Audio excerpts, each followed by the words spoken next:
Sambil berjalan mengarungi lautan kehidupan, marilah kita sama-sama tingkatkan keimanan beserta ketakwaan kepada Yang Maha Rahman, agar kita selamat dan aman hingga di akhir zaman.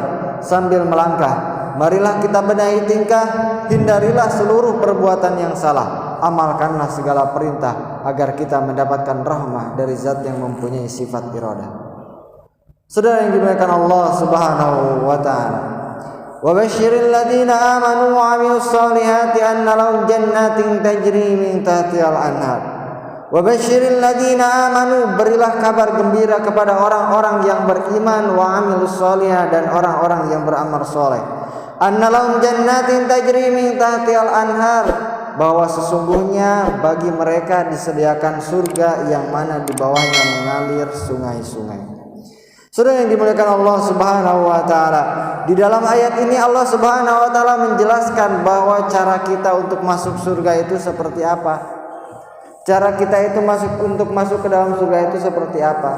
Apakah kita itu dengan mengetuk pintunya, ataukah kita dengan menyogok malaikat Ridwan supaya kita bisa masuk surga, atau menyogok malaikat Malik supaya ditutupnya pintu neraka? Cara untuk masuk surga yang aman dan benar dan diridhoi oleh Allah Subhanahu wa ta'ala adalah wabasyiril ladzina amanu. Yang pertama adalah beriman. Cara untuk masuk surga adalah syaratnya beriman, karena dalam hadis Rasulullah SAW bersabda, innal jannata la tahillu illa lil mu'minin, sesungguhnya surga itu tidak dihalalkan kecuali bagi orang-orang yang beriman. Sebaik apapun seseorang, ada beberapa orang yang memang orangnya baik tapi dia tidak beriman. Baik contohnya, dia misalnya suka bersedekah, suka infak dan lain sebagainya, bahkan kegiatan-kegiatan agama dia sering bantu, tetapi dia tidak beriman, maka amal-amal yang dia lakukan itu percuma. Seperti halnya debu yang ada di atas batu lalu ditiup oleh angin. Kecuali jika seandainya suatu saat dia diberikan hidayah oleh Allah Subhanahu wa ta'ala masuk ke dalam Islam, maka amal-amal yang telah dia lakukan selama dia belum Islam itu akan dicatat oleh Allah Subhanahu wa ta'ala menjadi amal kebaikan. Maka saudara yang dimuliakan Allah Subhanahu wa ta'ala, syarat yang pertama untuk masuk surga adalah beriman. Oh, cukup berarti beriman saja. Tetapi di situ iman mengandung rukun iman yang 6, yaitu yang pertama iman kepada Allah, iman kepada malaikat Allah, iman kepada Rasul Allah, iman kepada kitab Allah, iman kepada hari akhir, dan iman kepada qada dan qadar. Tidak hanya satu iman saja, tidak cukup hanya iman kepada Allah, tetapi harus juga iman kepada yang lain-lainnya. Maka di sini dikatakan aman, orang yang beriman. Saudara yang dimuliakan Allah Subhanahu wa ta'ala, syarat yang kedua untuk masuk ke dalam surga itu selain daripada beriman, wa amilus sholihat. Wa di sini wa atof. Atof itu apa? Atof itu artinya beriringan. Antara satu dengan yang lainnya itu tidak terpisahkan, harus dua-duanya kita lakukan. Dan di dalam ayat Al-Qur'an itu banyak waw yang seperti ini, yang mengartikan dan maksudnya di sini ma'a itu apa? Beserta. Tidak hanya satu yang dilakukan, tetapi keduanya harus dilakukan. Di dalam ayat ini wa amilus sholihat, amanu wa amilus sholihat, tidak cukup hanya beriman tetapi juga harus beramal soleh. Tidak cukup dia itu mengucapkan asyhadu alla ilaha illallah wa asyhadu anna muhammadar rasul. Memang beriman cukup dengan lafaz tersebut. Memang dengan lafaz tersebut dia akan masuk surga. Tetapi kalau dia tidak beramal soleh, maka akan masuk dulu ke dalam neraka. Maka saudara yang dimuliakan Allah Subhanahu wa ta'ala, syarat masuk surga adalah selain daripada beriman, yaitu harus beramal soleh, melakukan sholat, zakat, puasa, dan lain sebagainya yang memang kita mampu untuk melakukannya. Itulah syarat untuk masuk ke dalam surga. Lalu saudara yang dimuliakan Allah Subhanahu wa ta'ala, kenapa sih orang itu berbondong-bondong ingin masuk ke dalam surga? Apa sih surga itu sebenarnya? Nah, di sini juga di dalam ayat ini Allah Subhanahu wa ta'ala berfirman, selain daripada tajri min tahtihal anhar. Tajri min tahtihal anhar itu apa? Mengalir di bawahnya itu sungai-sungai. Nah, jadi pernah kita mungkin di suatu daerah melihat ada rumah panggung dan di bawahnya itu ada sungai atau misalnya air yang mengalir, atau kalau di kampung saya tuh biasa ada saung-saung. Nah di situ di bawahnya itu apa namanya, kolam ikan dan lain sebagainya. Nah tetapi kalau di surga di bawahnya itu sungai, dan sungainya ini bukan sungai air merah, bukan air yang butek, tetapi sungainya itu sungai daripada susu, sungai daripada madu, sungai daripada arak, yang mana semua itu dihalalkan oleh Allah Subhanahu wa taala. Dan itu terlihat dari atas. Kalau di kampung-kampung mungkin bawahnya itu papan dan tidak kelihatan, mengalir airnya itu tidak kelihatan. Tetapi kalau di surga itu seperti daripada lantainya itu seperti kaca, tetapi bukan kaca.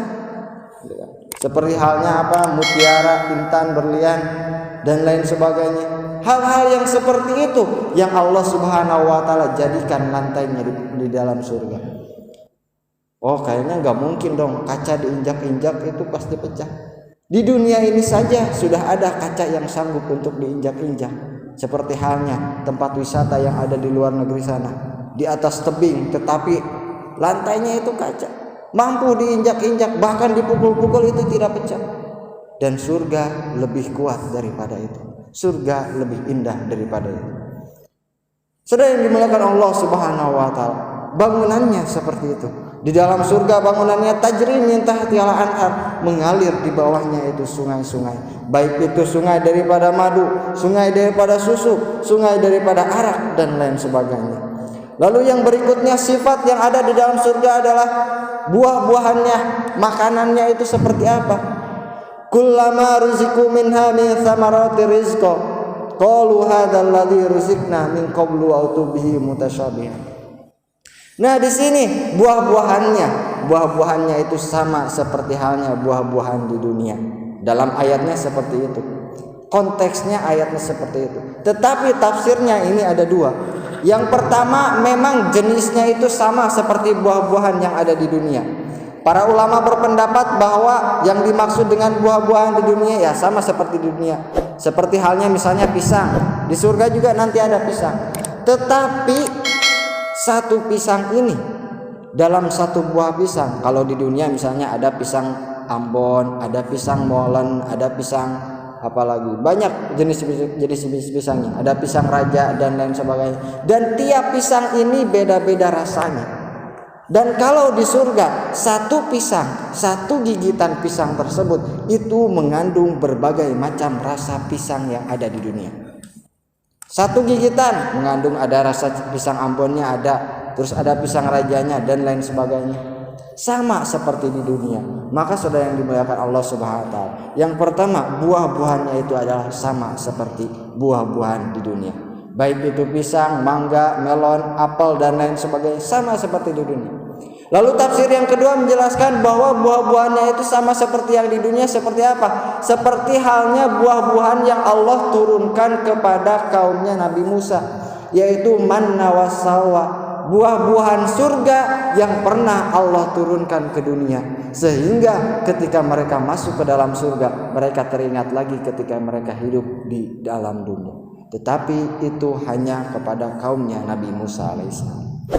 Lalu saudara yang dimuliakan Allah Subhanahu wa taala, tadi bangunannya sudah, di bawahnya mengalir sungai-sungai, lalu buah-buahannya, makanannya seperti apa? Sama halnya seperti ketika kita di dunia. Lalu pasangan kita di surga itu seperti apa? Pasangan kita di surga itu orang-orangnya suci, bidadarinya itu suci. Sucinya itu seperti apa? Suci baik zahir ataupun batin. Zahirnya tidak pernah disentuh oleh orang lain, jangankan disentuh oleh orang lain, digoda pun tidak. Kalau kita di dunia ini gitu kan mendapatkan pasangan, maaf gitu kan, belum tentu pasangan kita itu tidak pernah digoda oleh orang lain. Jangankan digoda oleh orang lain, mungkin saja pernah disentuh oleh orang lain, pegangan tangan dan lain sebagainya, kita tidak tahu. Tetapi kalau di surga bidadarinya itu benar-benar suci, murni, tidak pernah disentuh oleh orang lain. Jangankan disentuh, dilihat oleh orang lain pun tidak pernah. Murni, kalau memang untuk kita ya untuk kita. Orang lain tidak akan pernah bisa melihat pasangan kita di dalam surga. Itu suci di dalam surga, benar-benar suci.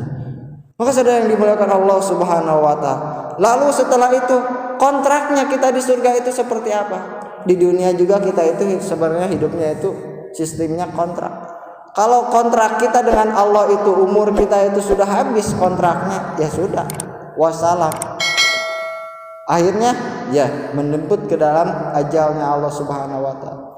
Nah, di surga itu kontraknya seperti apa? Apakah akan ada kematian juga? Tidak. Di dalam surga itu adalah wahum fiha khalidun, dan mereka di dalam surga itu kekal abadi. Maka saudara yang dimuliakan Allah Subhanahu wa taala, hal yang tadi dibacakan oleh saya itu akan didapatkan oleh siapa? Oleh orang-orang yang beriman dan beramal soleh. Maka saudara yang dimuliakan Allah Subhanahu wa taala, itulah beberapa kriteria surga, sedikit daripada tanda-tanda daripada surga yang akan didapatkan oleh orang yang beriman dan beramal soleh. Maka saudara yang dimuliakan Allah Subhanahu wa taala, di hari yang berkah ini mari kita perbanyak lagi amal ibadah kita. Mari kita tingkatkan lagi kualitas ibadah kita kepada Allah Subhanahu wa taala, sehingga kita bukan hanya termasuk golongan orang yang beriman, tetapi termasuk ke dalam golongan orang-orang yang beramal soleh.